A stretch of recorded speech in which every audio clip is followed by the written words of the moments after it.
Cuenta el relato de este mito de la patasola que hace muchos años allí en un lugar del Tolima Grande fue donde aconteció todos estos hechos que ahora dicen son verdad o son mentira. Hace mucho tiempo, en una finca, un arrendatario, un vaquero, se sentía solo y quiso traer con él una hermosa mujer de aquellas que trabajaban lavando ropa en su hacienda. Entonces, aquel afincado tomó a aquel vaquero que era su hombre de confianza, su mano derecha. Entonces quiso que él fuera a ver cuál de las mujeres empleadas o que trabajaban en su hacienda era la más linda y la más hermosa para que fuera la esposa de él. Entonces aquel vaquero, cumpliendo con su misión, su función, fue a aquel lugar donde se encontraban varias mujeres, pero desafortunadamente ninguna hallaba o cumplía los requisitos que el patrón pedía, excepto una hermosa mujer joven, pero ya comprometida, pues ya tenía 3 hijos y era la esposa de un compañero del vaquero. Tiempo después, aquel vaquero, cumpliendo con su función, entonces llevó información a su patrón y dio todos los datos, las descripciones, los rasgos de aquella mujer, la cual cumplía todos los requisitos que el patrón pedía. Pasando un tiempo, unos días, este hombre de confianza se encargó de comentarle toda la verdad a su compañero.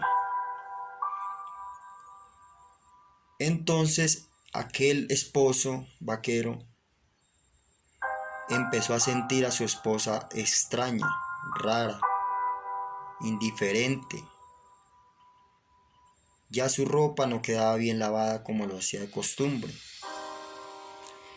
Entonces aquel esposo vaquero agradeció a su amigo por ser franco y decirle la verdad. Entonces aquel esposo vaquero tomó la decisión de montar una película, como una escena en donde él supuestamente salía a cumplir unas órdenes del patrón. Entonces aquel esposo vaquero salió de su casa dejando a sus 3 hijos y la esposa, y se fue supuestamente para el pueblo a traer una corresponsal para su patrón.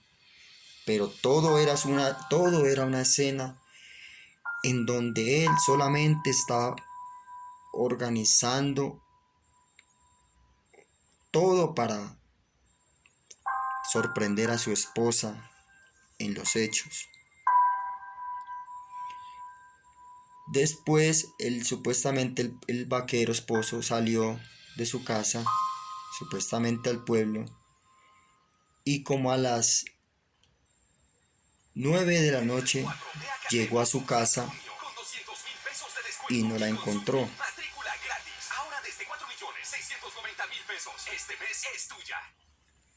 Y no la encontró.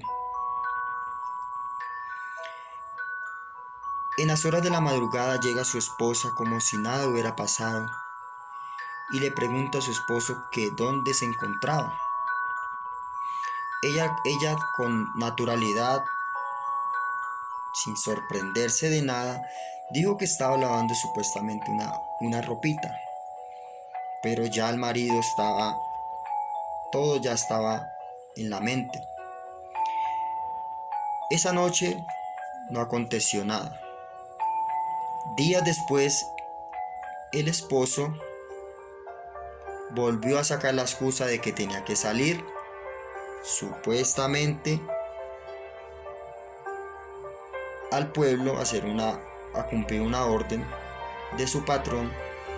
Entonces coge su caballo y prende rumbo, supuestamente al pueblo. Pero deja su caballo en una pesebrera y él viene y se esconde en unas plataneras, observando todo lo que acontecía. Siendo ya de noche, él sorprende para, para, para el dolor de su esposo, sorprende a su mujer en brazos del patrón, en donde ella se podía apreciar que estaba muy contenta y agradecida con ese patrón. Entonces, ya él habiendo tomado unos tragos anteriormente, el esposo vaquero ya tenía sus tragos en su cabeza. Entonces, en medio de la rabia, la ira y el licor, agarra su machete y emprende un ataque hacia el patrón, en donde le mete un machetazo y en cuestión de instantes el patrón muere. Entonces, no siendo justo y no siendo todo lo que él quería, emprende un ataque también a su esposa, en donde él mete un machetazo a su esposa en la parte de la cadera y al minutos su esposa muere. En esa noche hubieron dos muertes, la del patrón y la de la esposa del vaquero, en donde el homicida fue el vaquero, desilusionado y lleno de dolor y rabia. Este vaquero fue echado a la cárcel un tiempo. Luego cuenta la historia, el mito, la leyenda, que después de él salir de la cárcel, él va por sus 3 hijos y toma la decisión de encenderle fuego a esa casa en donde solo había malos recuerdos y se llevó a sus hijos muy lejos. En fin, la historia, el mito, la leyenda, se dice que pues hasta el día de hoy hay pruebas de que han visto a aquella mujer saliendo de entre los montes, de entre la selva, y seduciendo a todos los hombres solitarios que andan por esos lugares. Y ojo, porque dice la leyenda que ella se muestra de aspecto bastante hermosa, pero solo es una fachada. Ojo, ella los atrae con su hermosa belleza hacia lo más oscuro de la selva y el monte, y ya estando y teniendo a la víctima en el lugar y en el tiempo apropiado, se muestra tal como es. Cuenta el mito que es de aspecto deforme, que su boca es sin figura, sin estilo de nada, muy grande, con ojos de fuego y dientes de felino, en donde se les lanza a sus víctimas, les chupa la sangre y los tritura con sus dientes. Esa es la historia de aquella mujer que hasta el día de hoy hay personas que la han escuchado, cómo se lamenta entre las terribles noches en este bosque, en esta selva. Y ahora solo es un mito, solo es una leyenda. Y ahora le dicen la pata sola.